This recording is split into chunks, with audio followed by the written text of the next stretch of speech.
Welcome to the Art of Negotiation. This is Loretta Justin. I'm excited to share this ebook with you. I hope you downloaded the ebook so you can go along with me in this presentation. This presentation is designed to walk you through the ebook on the Art of Negotiation. So I'm excited about this ebook. This ebook idea came from a conversation I had with a friend who was talking to me and said, Loretta, I wish I had some better negotiation skills. Sometimes I'm not sure if I'm getting the best deal. I'm not sure if I'm creating a win-win situation. I wish I had some fundamentals and how do I negotiate? Because I want to make sure that I succeed in my practice. And that's what sparked the idea of writing this ebook because I realized this is an important skill to have. And I wanted to improve my negotiation skills too. So that's how this all got started. So I'm excited to share it with you. And hopefully, with the strategies you will learn in this book, you will become a master negotiator. What this ebook will provide are some practical strategies to help you navigate negotiation. As you know, there is no way around negotiating. If you're living, you're negotiating. We're negotiating with our kids, we negotiate with our husbands, our partners, our spouses. We negotiate with our patients. We negotiate with our employees. We negotiate with our employers. In general, we are always negotiating. We go to the restaurant, we're negotiating. So negotiating is just part of life. The more you can learn how to create win-win situations, the more successful you will be in every area of your life. So as you master these strategies, I believe it's going to enhance your life. And that's what this is all about. So in a nutshell, negotiation is important. These core principles I'm going to talk to you about, I call them empowerment strategies for mastering the art of negotiation. The reason I call it the art is because negotiation is really not a straight science. It's really more of an art, meaning it's something you have to practice. As you practice, you get better. And as you get better, you'll be more successful in creating win-win situations for the people that you negotiate with. All right, so I hope you guys will bear with me as we go through the next few slides and talk about the art of negotiation. Let's start with our very first core principle. So in this ebook, I talk about 5 core principles for negotiating and to become a master negotiator. And the very first one I like to start with is understanding the value proposition. Many times when I talk to some of my coaching clients or friends or colleagues or people that I meet in the industry, one of the things I hear a lot of times is, Loretta, I'm not getting paid what I'm worth, or I want to get paid what I'm worth, or I believe I'm worth more than that, than what they're paying me. So in understanding the value proposition, the first thing I want to tell you is that you guys, no one will ever be able to pay you what you are truly worth as a person, because your inherent value is priceless. That's important to know because language is so important. The things we say create our reality. So when you say my worth, you need to be very specific as to what you're talking about because no one can truly pay you what you're really worth because, Diva, you are priceless. So when I talk about understanding the value proposition, I'm specifically referring to your knowledge, your skill, your abilities, or a particular feature of a product. So that's important to identify because we do not want to get stuck in understanding your worth as a person. Before you go into any negotiation, it is important to realize what you're bringing to the table. What are the tangible and intangible benefits that you're going to bring to the table? Whether it is your skills or what you've contributed to a practice, for example, or the value of a product that you offer. Understanding what the value is that you bring to the table is fundamental in any negotiation because it tells you where to begin and where to end. For example, as an optometrist, if I am applying for a job or I'm interviewing for a job and it comes to the part where we discuss salary and compensation, Would it make sense for me to say I want to be compensated $500,000 for the year for seeing the patients because I believe I'm worth that much? Well, I could say that all I want, but that's not going to happen because everything has a market value. As an optometrist, our market value on average is between $100,000 to $200,000 on average. Some people make a little bit more, some people make a little bit less. I sure hope nobody's making less than $100,000. But some people do make a little bit more than $200,000. So if I ask for that, I can, but it doesn't mean I'll get it because the market has not decided, or that is not the value of the knowledge, skills, and ability that I have based on what the market dictates. So the market also, basically the way people spend money dictate the value, the monetary value of your knowledge, your skills, and your abilities of products.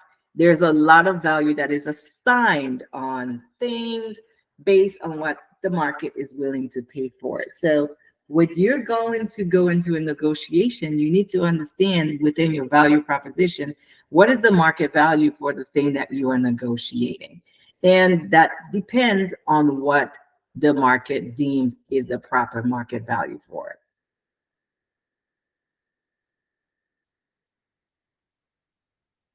So one example I can give of different market values is this. If I'm able to teach someone how to read, for example, I'm really good at teaching people how to read. I could help them and learning all the fundamentals of reading. The market dictates that's worth between $40,000 to $60,000, right? That's on average what a teacher makes. I don't necessarily agree with that. I think teachers should make more because they create the fundamental of everything else in life. But the market says that's what they should make. So that is exactly what they do make. So if a teacher, you're a teacher and you want to make $100,000, $200,000, you're gonna have to elevate your knowledge, your skills, and your abilities to what the market deems to be valuable at $200,000. That's the same case for optometrists. That's the same case for everybody. If I am able to put a ball inside of a hoop and pack a stadium of 35,000 people, the market deems that I can make millions of dollars. If I'm able to create a software that people can utilize in their computers in every home in America and the world, the market deems that I can generate billions of dollars for that particular knowledge, skill, and ability.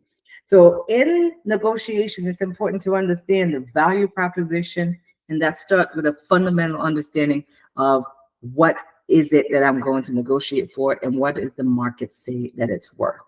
Remember, in this section, when we talk about understanding a value proposition, it's good to remember we're not talking about your value, right? So if you are saying I'm not getting what I'm worth, I'm telling you don't say that anymore. Let's rephrase what you used to say. Say, I'm not getting paid what my knowledge, skills, and abilities are worth. The skills that I have that bring to the table as an optometrist. I'll give you an example. As a business owner, I've had people send resumes to my office applying for different positions, and optometrists occasionally do send me resumes as well. One of the things I find interesting when optometrists send resumes to me, they have in their resume ocular disease trained as a skill or skill that makes them stand out as a candidate. And the fact is, being an optometrist, you should be ocular disease trained. Saying that on your resume does not make you stand out because every person who graduated from optometry school have learned how to diagnose and treat ocular diseases. That's what we do. And that the value of that skill is not higher than any other optometrist. However, if you graduate and you say, for example, that you are low vision trained, that is different and unique, right? Because not every optometrist graduate with a fundamental training or residency, for example, in low vision. So when you're kind of um, amplifying your knowledge, your skill, and abilities, it's important to know where they fit within market value and how that stands out. So remember, we're not talking about your true worth, because that is priceless.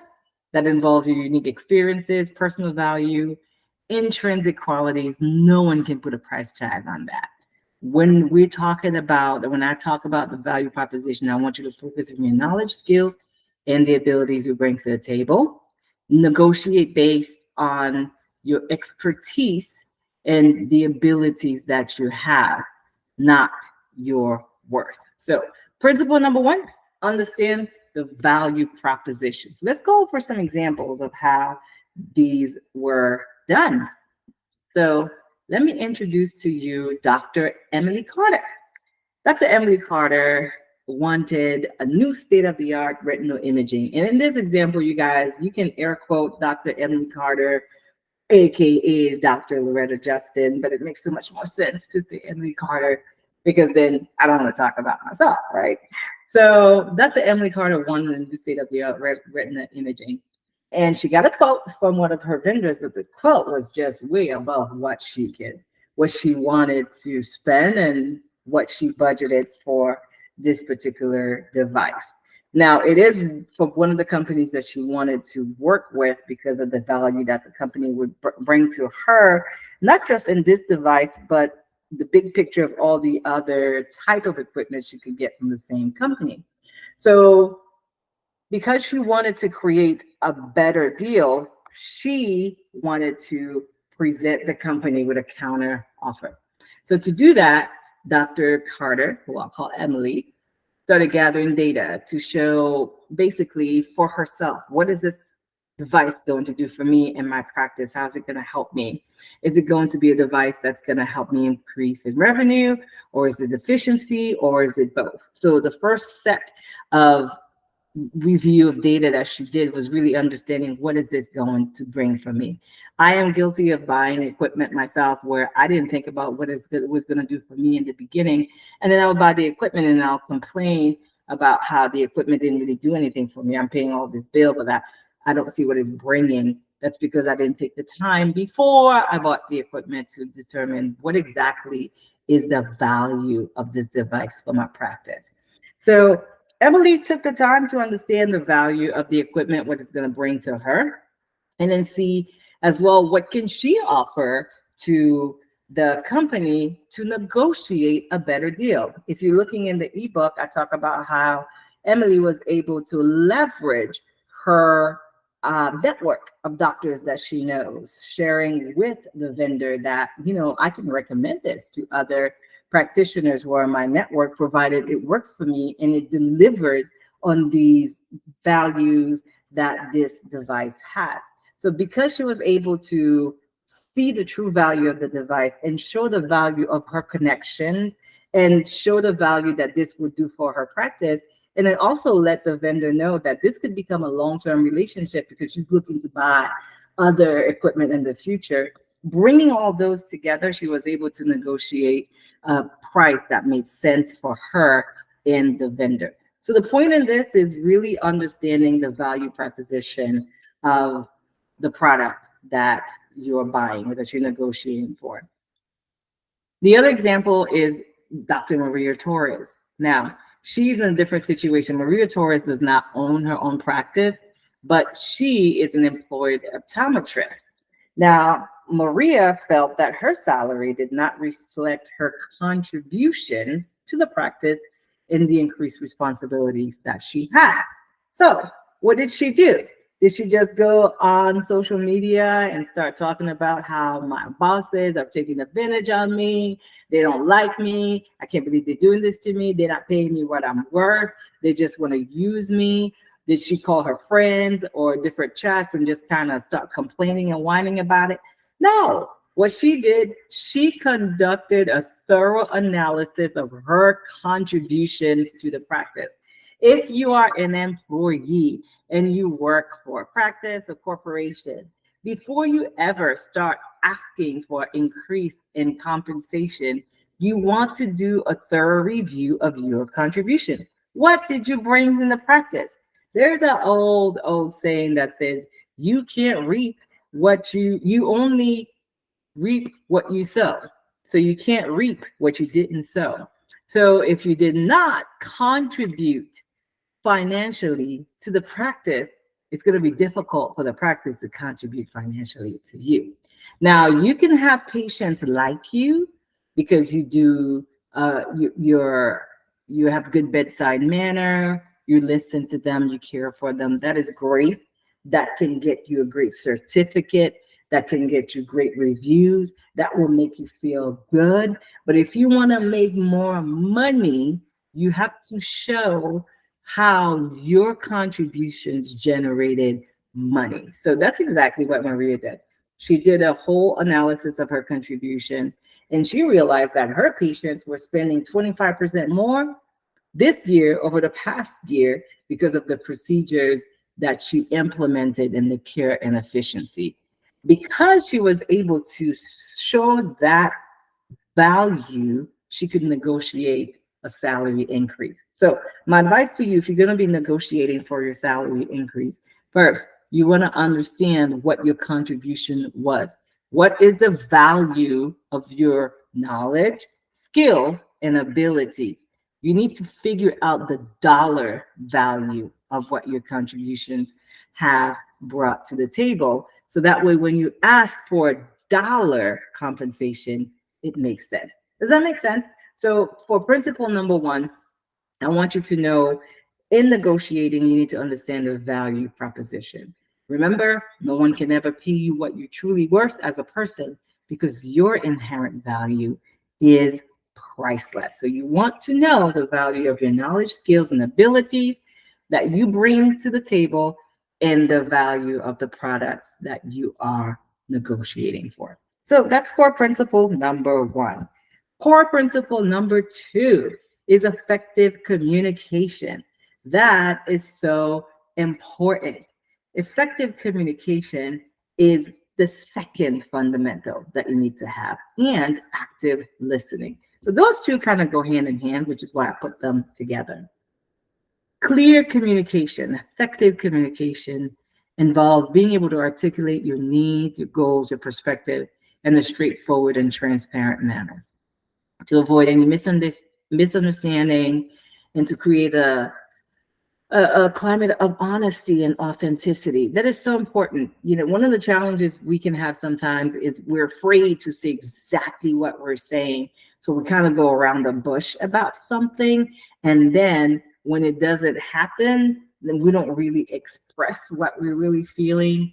And it can create all these weird situations, and people can be very, very uncomfortable. There's a lot of passive aggressiveness that happens that never helps create atmosphere of honesty and authenticity. So being able to clearly express yourself is important. When we talk about communication, I can say as a leader, one of the areas that I'm always developing and working on is better communication. Because communication is so interesting. It is an art as well in itself. And it's something that could take its own volumes and volumes of books because communication is simple but complicated at the same time. Because when people are communicating, there is the sender, there's a receiver, and then it's reverse at sender and receiver. There's the filter through which everybody understands the world. When you talk to me, I'm talking to you right now, and you're listening to what I'm saying. The things that I'm saying, it's coming out one way based on how I see the world, how I filter the world. But you're receiving it based on how you filter and understand the world.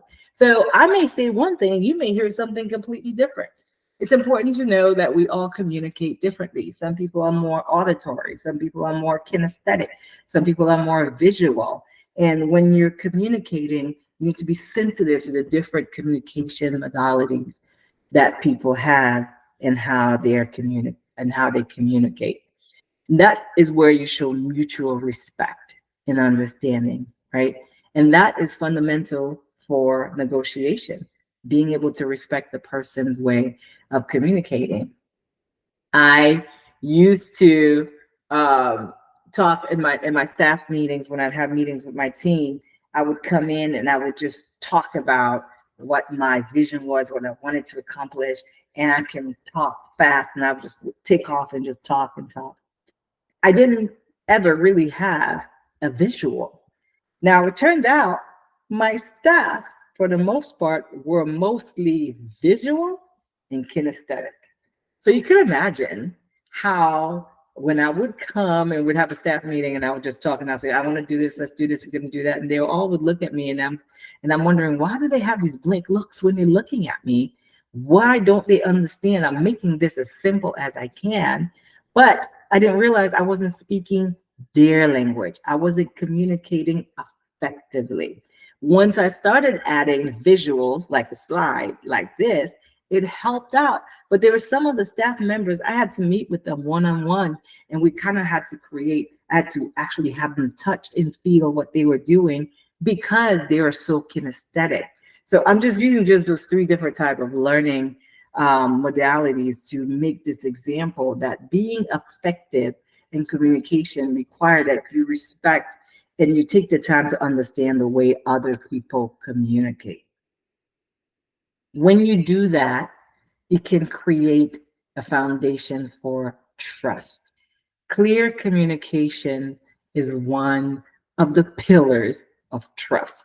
Because if I'm not sure what you're saying, it's going to be hard for me to trust you.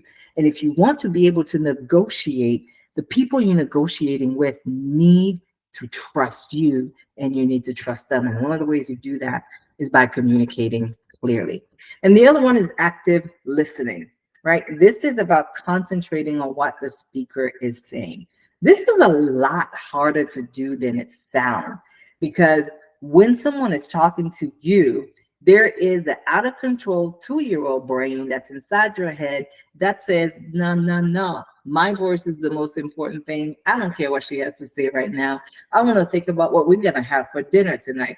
I can't believe this person said this to me yesterday. I can't believe my son is doing this. Oh my gosh, this movie's coming out. When am I going to get these shoes? This is the out of control 2-year-old that is in all of us, that is very self-centered and only sees herself, always on and talking to us. When you are practicing active listening, you have to learn how to shut her down and say, focus. I'm listening to this person right now. I'm pretty sure as you've been listening to me, you kind of come in and out on different things that I've said, because that 2-year-old has kind of been going out of control. So practicing active listening takes focus, and it shows respect that you really are valuing the other person's viewpoint. So you can stop being in your own head for a little bit, just so you can hear what they have to say. That will help you find common ground. You will discover things you didn't even realize.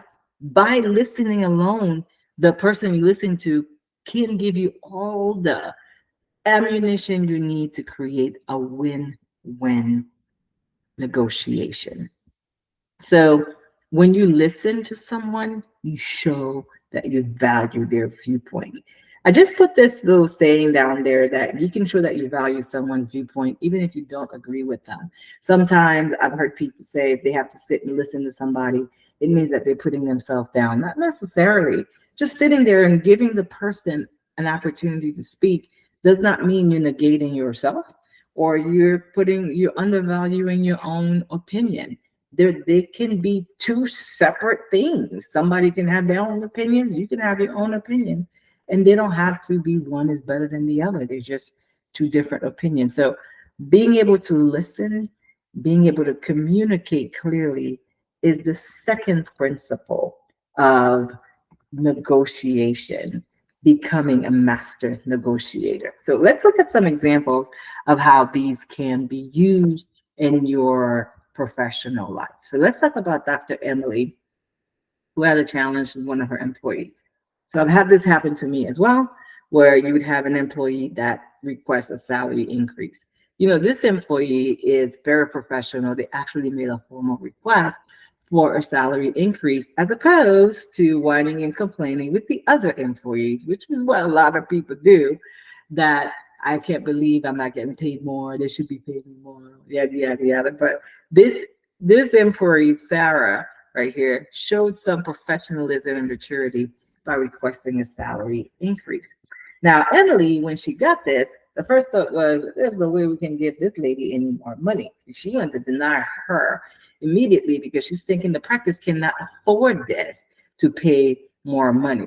But instead of denying Sarah outright, she invited Sarah to discuss her concerns. And Emily did this. She listened to what Sarah had to say and did not interrupt her, let her talk and tell and explain why she felt she needed a salary increase, what's happening, what's going on. And then she acknowledged Sarah's efforts. And then she shared, here's the challenge I'm having with the practice in the current financial state that we're in.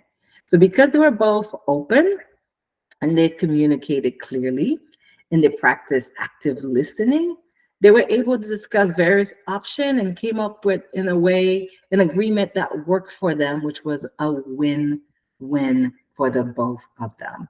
This strengthened their professional relationship and the trust that they had together because they were able to practice this principle right here of being able to communicate clearly and practicing active listening. So let's look at another example of Mara. Mara Wynn is an employed optometrist, and she was feeling overwhelmed with the workload that she had. And it was just too much for her. So she wanted to let her boss know that I'm not really functioning well in this workload. That's another thing you can ask your boss, you can share with them as well, is that you are not functioning well with the workload that you have. So she scheduled a meeting and expressed her feelings clearly with her boss. She gave examples, right? She sat down and wrote this. We'll talk about that in a few. She gave examples of how the workload was impacting her performance and her well-being. And she listened to her supervisor's perspective as well. Because they both practiced uh, clear communicating and active listening, they were able to brainstorm solutions to adjust her schedule. So there's a lot of things you're seeing happening here. One, there is a request of a meeting, and then there is taking the time to understand the value proposition of her knowledge, skills, and abilities, and then communicating them clearly and listening to the other party. And this was able to help Mara create the schedule that she wanted. So core principle number 2 is effective communication and active listening. Those are very important because they will create a foundation of trust that is essential for achieving a successful win-win outcome. Can't say enough about communicating and active listening. So that brings us to principle number 3, preparation and planning. In the bottom here, I have a little quote where it says, success favors only the prepared. That is so, so true. A lot of times, there's a lot of things we can wing, guys. We can wing it or we can BS our way through it. A lot of us actually have a BS degree, so we have BS our way through a lot of things. But if you really want to truly succeed and create win-win situations for yourself, preparation goes a long way. And planning. You guys know the old saying that says, if you fail to plan, you plan to fail. So preparation is the cornerstone. Another one of successful negotiation. You have to do research. You have to gather relevant data to support your position so that way you are well informed and you can address any objections that comes your way. That can actually help a lot. And one of the examples that we see when you're helping your patients, giving them options for eyewear and different type of products or services you may offer in your office, having done the diligence in reviewing what the different objections could be and then preparing a response for it ahead of time based on your research can go a long way in increasing your success. So it makes you more and more ready. Another thing it does too, when you're prepared, you tend to be more confident. A lot of times when we don't feel confident about something in particular, it's because we're not prepared. And preparation, I know for me, it makes a huge difference. If I'm going to do a presentation, If I'm going to speak somewhere, I need to practice and prepare. If I don't practice and prepare, I feel like I'm not ready. And sometimes it can make me a lot nervous. But when I practice, I feel so much more confident and more prepared. So in any negotiation, you want to be prepared before you go out there to start positioning your claim. When you're armed with that knowledge, then you're well prepared. You'll be more equipped, and that will enhance the likelihood that you will be successful. So, core principle number three, preparation.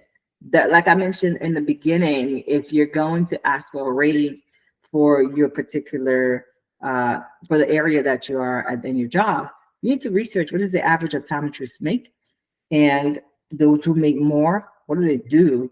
Why do they make more? And see if your knowledge, skills, and abilities match that. It's the same thing if you have a private practice. Let's say you say, well, I want to make $1 million. I want to make 2.5 million. I want to make 3 million in my practice. Well, what exactly is going to create that type of revenue? Because you're going to have to negotiate for it with patients. And to do that, you need to bring the right knowledge, skills, and ability again. And then to be able to do that, you have to prepare. So you need to study, you need to research and figure out what is the true value proposition for what you're going to negotiate for. So let's look at some examples of how we can apply principle number three. So Dr. Linda Green usually get patients who object to the price of premium glasses. Patients said, what do I have to pay for this? Porsche design glasses. I can get my glasses from XYZ site or from XYZ store or some XYZ practice for this price. Why should I pay more money for yours? So she got tired of being frustrated with patients asking her those questions. Again, you guys, we can air quote Dr. Linda Green, aka Dr. Loretta Justice. She got tired of getting those objections all the time. So what she did, she analyzed all the various objections you usually get, and then went and researched them, figured out exactly what are these people talking about. Maybe I need to visit those XYZ sites, those XYZ places, and see what exactly are those patients talking about? Because sometimes a patient can say to you, your glasses are expensive, doctor, but they don't really know what they're saying, right? You cannot compare a Porsche here with a Kia. Just because they're cars does not give them the same value. So because Linda was able to understand where her patients were coming from, she did that research. She was able to come up with some comebacks for the objections for those patients. She had responses that were created based on the research that she did. She talked about the value, the quality of her eyewear, what it provides, what are the benefits that the patients will get, durability, even eye health benefits to what she's offering as opposed to what the patient is comparing to. And you know what? When patients will come and they will talk about the cost, she no longer got frustrated, was not offended, and wasn't angry, and just didn't be like, man, this patient's always complaining. It's not fair. They don't want to spend any money, but I give them the best exam, but they still don't want they still don't want to spend money with my practice. She actually spent the time to really research this and did some homework and came up with some better responses. Because of that, she was more prepared, she was more comfortable, and she could address the patient's concerns. Now, for those of you who are listening saying, what is Loretta talking about? Does she have an optician? So I'm giving this an example for the doctor because there are offices where the doctor actually do sales. Well, in my opinion, the doctor do sales in every office, but that's another book for another time. But that would be the same situation for an optician. So if you would need to have your opticians work on creating some responses to the type of objections that you get in your office, so that way you'll be more prepared to get a better win-win negotiation with the patient. So other example is for an employed optometrist. As you can see a pattern developing here, I'll give an example for a practice owner versus an employed optometrist. So wherever you fall in that continuum, you should find something that you can relate to. Dr. Rachel Chen, Dr. Rachel Chen She was approaching her annual performance review and she was hoping to get a promotion. And this year, as during her performance review, she spent weeks preparing, gathering evidence of her achievement.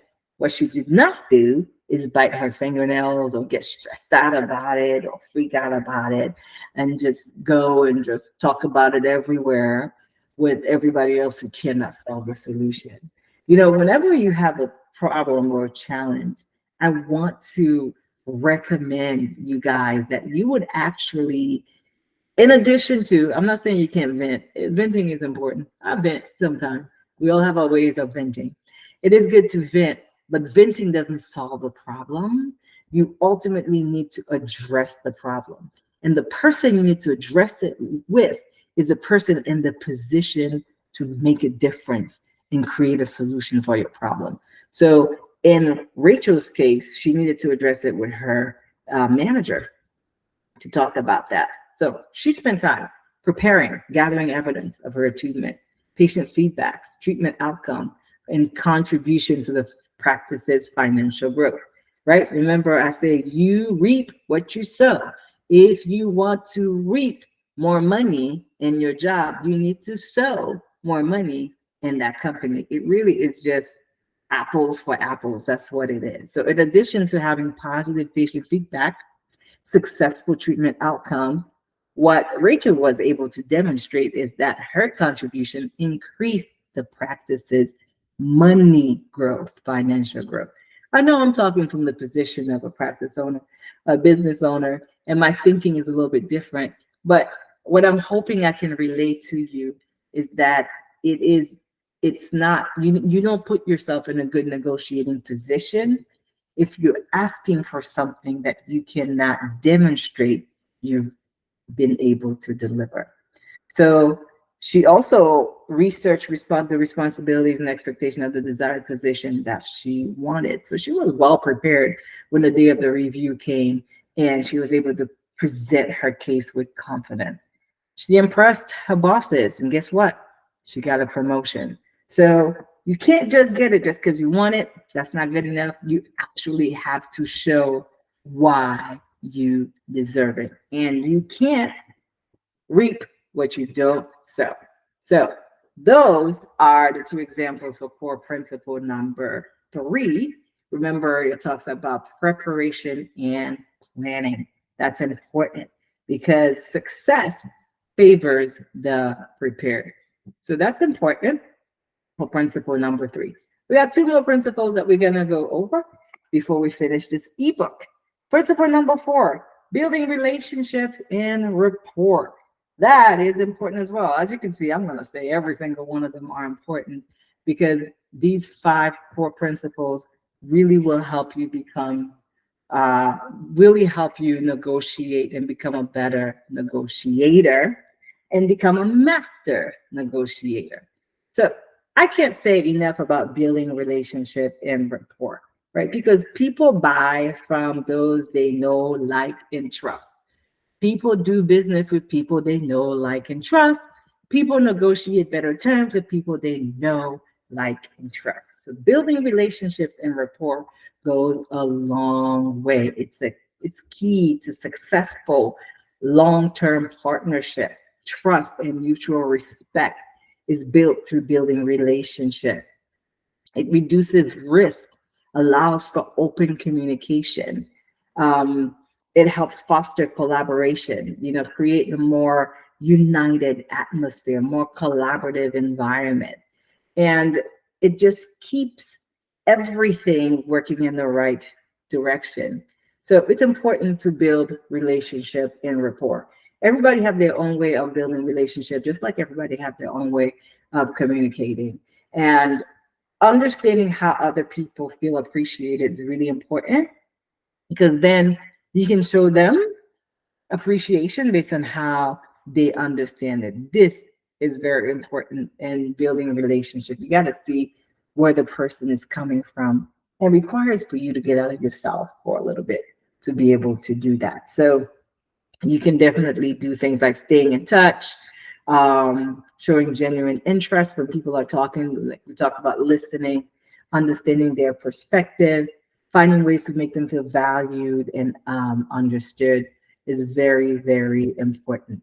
And one of the biggest ways you can build relationship, and we can talk about rapport in a minute, is basically matching somebody else's stance or position. Rapport is very important. But one of the fundamental ways of building relationships and building rapport is learning to say thank you. It baffles me how many people just don't know or lose the opportunity to say thank you. Thank you costs nothing, but the rewards can bring infinite riches. You can get so much just by learning to say thank you. I can't tell you how many doors opened up for me simply because I learned from my parents, my upbringing, my mentors, how to say thank you. You want to build relationships with people, you want to help negotiating, say thank you. Say thank you to your staff. Say thank you to your kids. Say thank you to your family members. Say thank you to your vendors. Say thank you to people for the things that they do, to your patients. Thank you. It's, those two words are so powerful. It can move mountains and situations for you just because you know how to say thank you. I have had um, interest and late payments removed simply because the person remembered I said thank you to them at one particular point in time. No one has ever done it. You guys, with Optometry Divas, I have had events that were sponsored. People remembered who I was simply because I sent a thank you card. Thank you is so important. I can't say enough about saying thank you. But the point about this is you in this particular core principle is that building relationship and rapport is important in negotiating. It is part of the art. You want to be able to do that. I'm not going to go too much into rapport because I can take you into a whole different level. There's so much you can say about it, but just know when you're building rapport, you basically want to establish a baseline where you and the person are kind of the same level. You want to match their tone, you want to match their objectives, you want to match who they are and building rapport. So basically, what you're doing is putting yourself in the other person's shoes and seeing where they're coming from. So principle number 4 is building relationship and rapport. So let's look at some examples.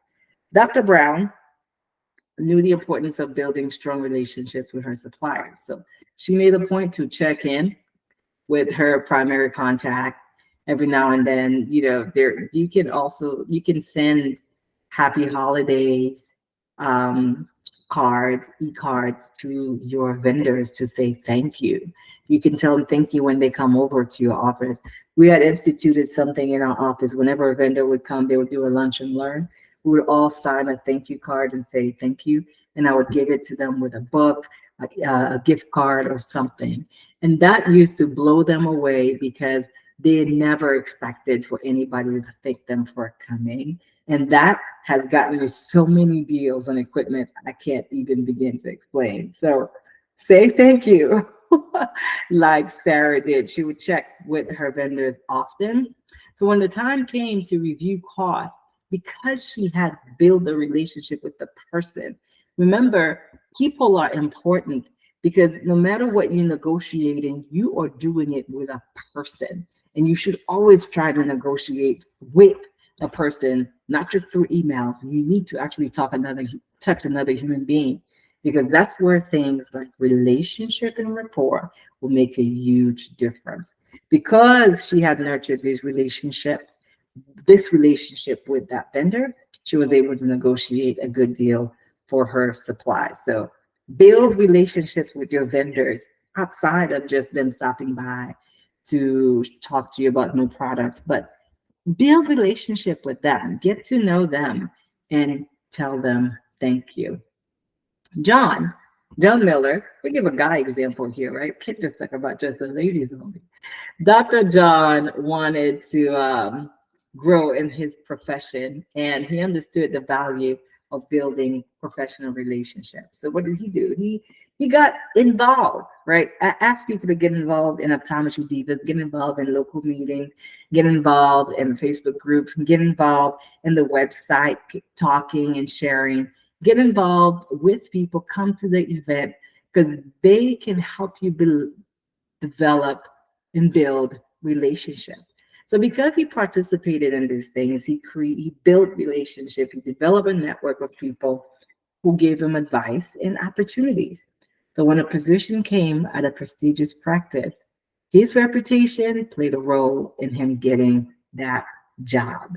So you want to be able to grow in your career, start building relationships with people.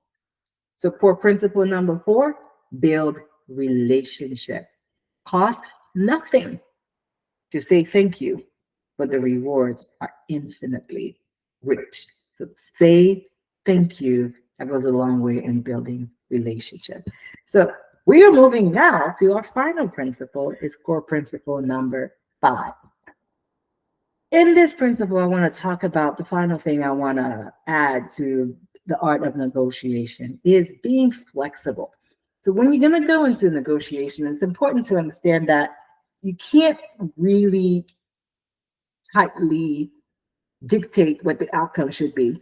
You can't say and just be really rigid, rather, is a good, better word. You can't be too rigid in what you expect as the outcome because there's two, sometimes three, sometimes multiple parties involved in this negotiation. So everybody's going to want something. And because of that, it's important to be flexible. Flexibility is crucial and demonstrate your willingness to adapt and collaborate for win-win situations. It allows you to be open to explore different options and approaches to achieve mutually beneficial goals. And it allows you to pivot strategies based on new information or circumstances. Because sometimes the data you may study, you may research, and when you come, somebody else will present something else that counters it. You need to be flexible to pivot, right? So being flexible and being creative is important. Being creative allows you basically to think outside the box, think of other ways you can do this as opposed to the one way, right? There's more than one ways to skin a, you know what, I don't really like that expression, so let's not say that. How about this one? Let's see if I can come up with one. There's more than one color in the rainbow. It's not quite as good, but you get the point that I'm trying to make. Being creative is very important because you have challenges in a negotiation and you need to come up with new ideas of ways that you can do that. So creativity paves the way for collaboration when you're flexible and it helps you create a win-win situation, right? So core principle number 5 is be flexible. I know, guys, as ODs, flexibility is not our forte. We kind of like things a certain way. You know, how many of you do exams the exact same way every time? Drive the exact same way from work, from home to work, from work to home every time? I mean, how many of us get stuck at certain routines that we just repeat? It's part of our a lot of personality profiles who become ODs. But when you're in negotiation, being flexible and being creative is very important. And if the more you can do that, the more success you will have in your ability to negotiate successfully. So let's look at a couple of examples of how this can be done with a private practice owner and an employee OD. Dr. Anna was facing some high turnover rates in her practice because the employees were not happy with the benefit package. You know, if you own a private practice, it's a small practice, you can relate to this where you feel you don't have the financial, you know, capacity to provide certain packages, but you also want to have good employees. So this Dr. White was having this particular situation where her employees felt like the benefit package was not satisfactory for them. So she understood that flexibility and creativity can help her So she got feedback, right? Did some homework from her staff and brainstormed various solutions. So she proposed a new benefit package to the staff. She could not afford to give them a 401k, maybe health benefit, but she could give them flexible working hours, professional development opportunities, and a wellness program that she created for her practice. Well, she met with her team and then they negotiated and she presented this package to them and invited them to give feedback. Because she was flexible and she was creative and she was prepared, right? And she communicated clearly and she listened actively and she understood the value proposition. They were able to come up with something that made sense for the practice's budget and the employees' needs. A win-win situation for everybody that is in the team. I love that. I really, really love that because it really demonstrates how you can implement all of these five core principles to create that win-win. How about Dr. Martinez? Dr. Martinez is an employee, an employed OD, and she loved her job, but she was really having a hard time balancing her life due to her demanding schedule. I mean, how many of you could raise your hand and said you can understand and you can relate to Laura's problem? You know, your schedule is so much. Look at her cute little boy right there that she has to take care of. This could be a big issue. So she started thinking about how she could be flexible and what she could present to her employer. The first thing she did was complain to all her friends and on social media and talked about how they're overworking her. No, no, that is not what she did. What she did is she went to work first to begin to understand the value proposition. Then she began to think about some homework. She began to work and figure out what are some available ways that she can still deliver the same value of work to her office, but in a different schedule. So she was being creative. So she was being flexible and came up with these three ideas: a compressed work week, remote admin days, or staggered shifts. She didn't just go to her boss saying, my work is too demanding, I need help. She actually came up with some ideas that she could bring to the table. Because she was able to present multiple creative solutions, she showed her willingness to find mutually beneficial arrangement. You know, her employer appreciated that. She's being proactive. She showed leadership, she showed maturity, she showed professionalism. And they decided to try something. And that compressed work week became her permanent arrangement. Her flexibility allowed her to find something that worked for her so she can have the work-life balance that she needed. So the core principle here is being flexible and being creative when you want to negotiate, because things are not going to always work 100% the way you want it. That's why it's a win-win, because everybody has to get something. That means you may have to give something as well. Being flexible and being creative will definitely help you. These are the five principles that I believe will help you become a master negotiator. And I believe these strategies are important because they build strong relationship, will create trust, mutual respect, and help you create a foundation for long-term success. They will ensure fair outcomes, win-win negotiation, win-win outcomes for the people who are involved, promoting fairness and equity in business dealings. And in addition, I think these strategies will create an enhanced professional reputation rather, because when you're a skilled negotiator, it enhances your professional image. You appear completely different, more professional, more mature, just overall more confident. It will raise your knowledge, skills, and ability, right? Your value in being able to negotiate better salaries, contracts, or purchases, and it will drive success overall. That's why I believe these strategies are important. And before I review those five strategies in the ebook, I have two worksheets for you to work through what I've just talked about. So I'm giving you those 5 core principles. I want you to go through the different scenarios in the workbook and see how you can apply one or more of these principles in the ebook to navigate the particular negotiation scenario. So make sure in the ebook you go through this section, you can fill it in on your computer or device and kind of work through. Because if you do some more work, that will be the preparation, that will help increase your knowledge, skills, and abilities. The second worksheet talk about a self-assessment. And basically what it assesses is where you feel you are within your capacity to negotiate. So it's going to give you a scale when you answer a series of questions so you can see which area you need to work on and develop on some more in your ability to negotiate. So by mastering these 5 strategies, you will enhance your negotiation skills. You get better business outcomes and stronger professional relationships. What are they? Understanding the value proposition, not your inherent value, but your knowledge, skills, and abilities. Having effective communication and active listening. Being prepared, number 3, is extremely important. Number 4, building relationship and rapport.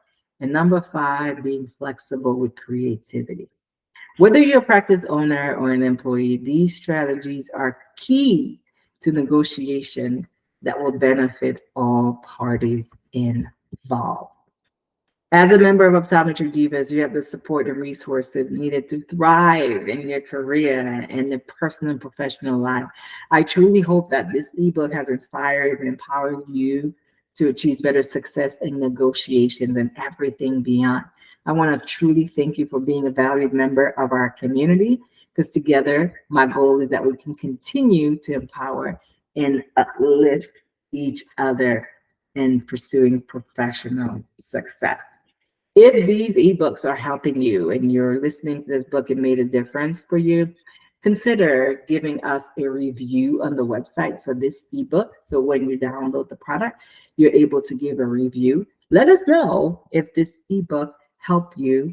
But I thank you so much for spending the time to listen to me and as giving me your full and undivided attention. I wish you the absolute best. Until next time, remember to empower, connect, and promote each other's success. Thank you so much. I will talk to you guys next time.